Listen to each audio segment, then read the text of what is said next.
Our next abolitionist is David Walker. David Walker. David Walker's objective in life was nothing short of revolutionary, and that was to arouse Southern slaves to rebel against their slave owners. His tool for this uprising, this revolution, this rebellion, was his own pamphlet entitled David Walker's Appeal. David Walker was born in North Carolina somewhere in the late 1790s. He was born to a free black woman, so he was born free black. But that did not exclude him from seeing the horrors of slavery and also the discrimination of blacks in the free states in the United States. He spoke regularly about the discrimination that he witnessed living in Boston.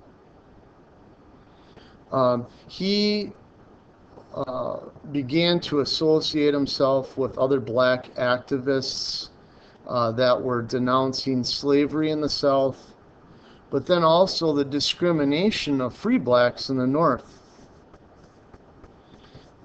He started to work on, along with a publication called Freedom Journal, and he published his pamphlet, The Appeal, or David Walker's Appeal, in 1829.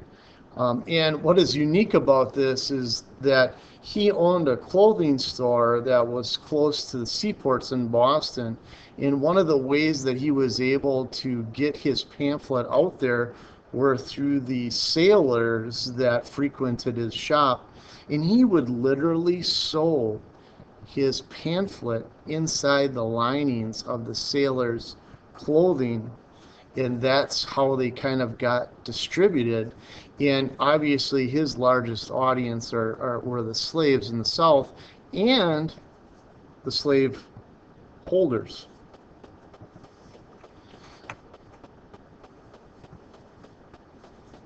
Because his pamphlet, David Walker's Appeal, was so riveting, it really angered, and it